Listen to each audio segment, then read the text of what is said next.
تو یہ شیخ غلام حمدانی مصطفی کی پہلی غزل ہے۔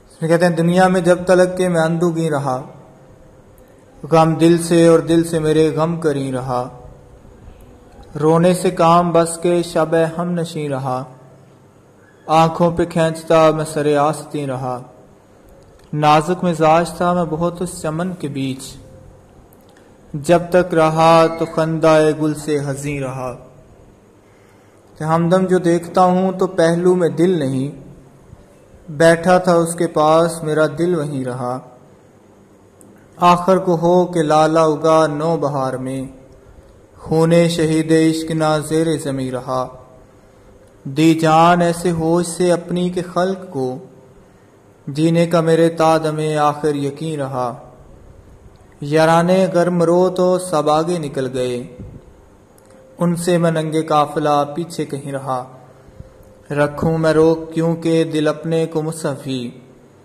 میرے کہے میں اب تو میرا دل نہیں رہا۔ عزیز طلبہ، یہاں آج ہم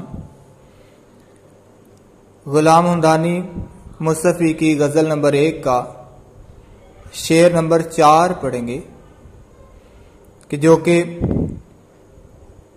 اس سے پہلے بتاتا چلوں کہ شیخ غلام حمدانی مصطفی جو ہیں وہ ایک قادر کلام شاعر تھے۔ انہوں نے اپنی شاعری میں ہر طرز کو اپنایا، ہر طرح کی شاعری لکھی، اور اس شاعری میں ہمدم کہتا ہے میرے دوست، ہمدم جو دیکھتا ہوں تو پہلو میں دل نہیں، اپنے محبوب سے رغبت کو ظاہر کرتے ہوئے یہاں غلام حمدانی مصطفی فرماتے ہیں کہ ہمدم اے میرے دوست، جب میں دیکھتا ہوں تو میرے پہلو میں مجھے لگتا ہے کہ میرے سینے میں دل موجود نہیں ہے، بیٹھا تھا اس کے پاس میرا دل وہیں رہا، کہ میں اپنے محبوب کے پاس بیٹھا تھا، اس کے پاس بیٹھنے سے مجھے ایسا لگا کہ میرے پہلو میں میرا دل نہیں رہا۔ کیونکہ میں اپنا دل وہیں پہ چھوڑ آیا ہوں، اس کی رغبت مجھے اتنی بھا گئی تھی، اب مجھے لگتا ہے کہ میرے سینے میں دل موجود نہیں ہے۔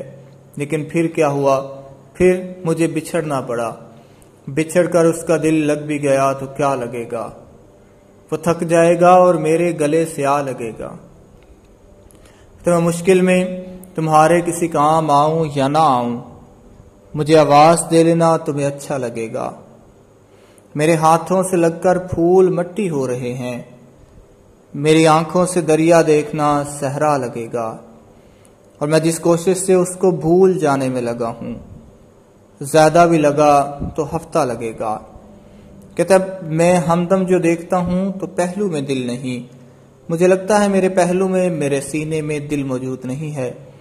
کیونکہ میں اپنا دل وہیں چھوڑ آیا ہوں، اپنے محبوب کی رغبت میں چھوڑ آیا ہوں، اس کے پاس اپنا دل چھوڑ آیا ہوں، میرا دل وہیں رہ گیا، اس قدر وہ انسان مجھے بھا گیا، اس قدر اچھا لگا، اس قدر اس کی مروت تھی، اس قدر اس کی محبت تھی، اس قدر الفت تھی، اس قدر وہ حسین منظر تھا، اس قدر وہ جو ہے وہ خوبصورتی کا ایک تناظر تھا کہ جس میں کھو گیا، جس میں میرا دل کھو گیا، جس میں دماغ میرا جو ہے وہ اسی کا ہو کے رہ گیا۔ تو میں جب دیکھتا ہوں تو اب میرے پاس میرا دل موجود نہیں ہے، کچھ ایسا ہو یہ شام ڈلے، کوئی ہاتھ میں تھامے ہاتھ میرا، کوئی لے کر مجھ کو ساتھ چلے، کوئی بیٹھے میرے پہلو میں، میرے ہاتھ پہ اپنا ہاتھ رکھے، اور پونچھ کے آنسو آنکھوں سے وہ دیرے سے یہ بات کہے، یوں تنہا سفر اب کٹتا نہیں، چلو ہم بھی تمہارے ساتھ چلیں۔ کہتا ہے کہ وہ پھر کیا ہوا کہ ہمدم جو دیکھتا ہوں تو پہلو میں دل نہیں، مجھے لگتا ہے کہ میرے سینے میں، میرے پہلو میں دل موجود نہیں ہے۔ میں اس کے پاس بیٹھا تھا تو مجھے اب یاد آتا ہے کہ میرا دل تو کہیں وہیں رہ گیا، اسی کا ہو کے رہ گیا، اس کے پاس بیٹھا تھا تو میرا دل کھو گیا، اب مجھے ایسے لگتا ہے کہ میرے پہلو میں، میرے سینے میں دل موجود نہیں ہے۔ دوسرے شعر میں شاعر فرماتے ہیں آخر کو ہو کہ لالا ہوگا نو بہار میں، خون شہید عشق نہ زیر زمیں رہا. آخر کو ہو مطلب بالآخر اینڈ پہ لاسٹ میں کیا ہوا کہ لالا اگا، گلاب کا پھول اگ گیا بہار کے موسم میں. خون شہید عشق نہ زیر زمیں رہا. جو شہید ہو جاتا ہے وہ زندہ ہے. اللہ تعالیٰ کی ذات نے فرمایا کہ جو نبی پاک صلی اللہ علیہ وسلم نے فرمایا تھا کہ جو اللہ کے راستے میں اپنی جانوں کا نذرانہ پیش کر دیتے ہیں ان لوگوں کو مردہ نہیں کہنا. وہ لوگ مردہ نہیں ہیں، وہ شہادت کے مرتبے پر فائز ہیں. وہ لوگ اللہ کے راستے میں قربان ہو چکے ہیں، ان کو مردہ نہیں کہا جاتا، وہ زندہ ہیں اور اپنی قبروں میں زندہ ہیں. اللہ تعالیٰ کی عنایت ان پر ہے. جان دی ہوئی اسی کی تھی، حق تو یہ ہے کہ حق ادا نہ ہوا. یہ ایک سجدہ جسے تو گراں سمجھتا ہے، ہزار سجدوں سے دیتا ہے آدمی کو نجات. اور نظر انداز مت کرنا سمجھ کر ادنا چنگاری، یہ شعلہ بن بھی سکتی ہے جلا سکتی ہے محلوں کو. کہتے ہیں کہ ہم کون ہیں کہ وہ لوگ کہ جنہوں نے اپنی جانوں کا نذرانہ پیش کر دیا وہ شہید ہیں. اللہ کے راستے میں جو لوگ قربان ہو چکے ان کا خون رائے گا نہیں گیا. یہ بھی کہتے ہیں فلاسفر لوگ، مفسر کہتے ہیں کہ یہ جو گلاب کا پھول ہے یہ اصل میں جو شہداء کرام شہید ہوئے ان کا خون جب زمین کے اندر گیا تو وہاں سے اللہ تعالیٰ کی ذات نے گلاب کو پیدا کر دیا. گل لالا یعنی گلاب کا پھول جو ہے وہ پیدا ہوا. اس میں کا رنگ جو ہے وہ سرخ ہے، خون کا رنگ سرخ ہوتا ہے. اور یہ شہیدوں کا خون ہے جو زمین میں گیا اور وہاں سے لالا بن کے ہوگا. وہاں سے وہ خون جو ہے وہ ایسے نکلا کہ جیسے وہ اس کی خوشبو پھر پھیلتی چلی گئی. اس کی خوشبو اس طرح ہے کہتے ہیں کہ وہ شہیدوں کے خون کی خوشبو ہے. اور وہ لوگ مردہ نہیں ہیں، وہ لوگ زندہ ہیں، وہ اپنی قبروں میں زندہ ہیں. کہتے ہیں کہ انہوں نے پھر کیا، ان کا پھول، پھر اس پھول کی لوگ قدر کرتے ہیں. اس کی خوشبو جب خون کی، شہیدوں کے خون کی خوشبو اس میں سے آتی ہے. آخر کے ہو کہ لالا اگا نو بہار میں، خون شہید عشق نہ زیر زمیں رہا. وہ زمین میں دب کے نہیں رہ گیا ان کا خون بھی باہر اگا. ایسا کس طرح؟ گلاب کا پھول بن کے ان کا خون باہر نمودار ہو گیا. اور پھر پتا چلا کہ ان کی قیامت کے دن بھی ایسا ہوگا. جو لوگ شہید ہیں، جو شہید لوگ ہیں ان کے سروں پر تاج سجایا جائے گا. وہ تاج دور سے وہ لوگ، ان کے چہرے چمک رہے ہوں گے، نور سے منور ہوں گے اور وہ لوگ دور سے پہچانے جائیں گے. اسی طرح حفاظ کرام ہیں، حافظ لوگ ہیں، ان کو بھی تاج پہنایا جائے گا، ان کے والدین کو تاج پہنایا جائے گا. تو یہ اگلے شعر میں کہتے ہیں، دی جان ایسے ہوش سے اپنی کے خلق کو، جینے کا میرے تا دم آخر یقین رہا. کہتے ہیں میں نے اپنے ہوش و حواس میں اپنی جانوں کا نذرانہ جو ہے وہ پیش کر دیا. دی جان ایسے ہوش سے اپنی کے خلق کو، خلق یعنی عوام کو کہتے ہیں جینے کا میرے تا دم آخر تک، میرے مرنے کے بعد بھی لوگوں کو اس بات کا یقین رہا کہ میں نے اپنے ہوش و حواس میں جان دی ہے. جان کہ ہم نے وہ انسان جو اللہ کے راستے میں قربان ہوتا ہے، کہتا ہے دی جان ایسے ہوش سے اپنی کے خلق کو، وہ لوگ جو شہداء کرام ہیں وہ جانتے ہوئے، یہ ساری چیزیں دیکھتے ہوئے کہ میں اب زندہ نہیں رہوں گا، میں اپنے اہل و عیال سے نہیں مل سکوں گا، میں دنیا کی رنگینیوں کو نہیں دیکھ سکوں گا، میں یہاں سے رخصت ہو جاؤں گا. موت کو سامنے دیکھتے ہوئے اس کو اپنے گلے سے لگا لیتے ہیں. کہتے ہیں وہ ہوش و حواس قائم رکھتے ہوئے اپنی جان کا نذرانہ پیش کر دیتے ہیں. یہی لوگ شہید ہیں، یہی شہادت کے مرتبے پر فائز ہیں. انہی کے لیے آخرت میں جو ہے وہ بہت بڑا اجر و ثواب ہے. کہتا ہے جینے کا میرے تا دم آخر یقین رہا. ایسے رہا کرو کریں لوگ آرزو، ایسے چلن چلو زمانہ مثال دے.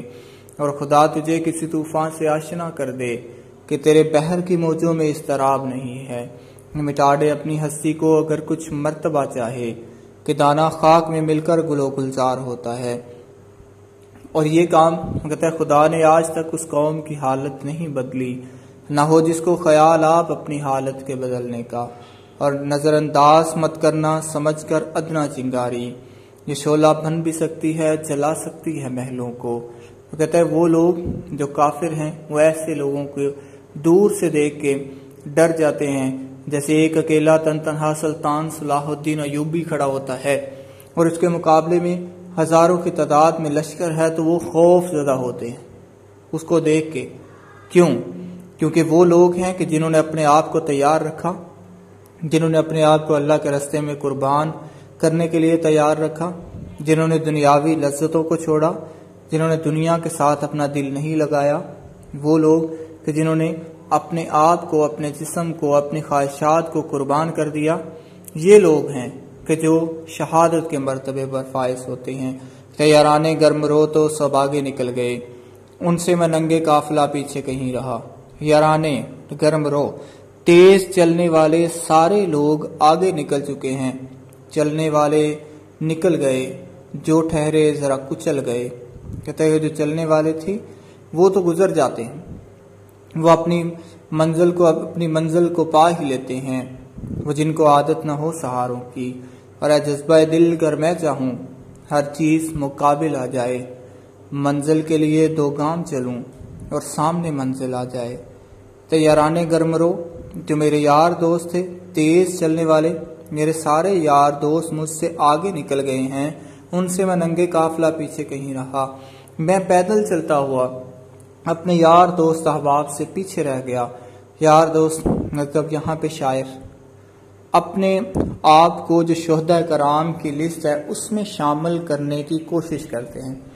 وہ کہتے ہیں وہ یارانے گرم رو، وہ تیز لوگ تھے، تیز چل رہے تھے، وہ شہادت کے مرتبے پر فائز ہو گئے، وہ انہوں نے منزل کو پا لیا۔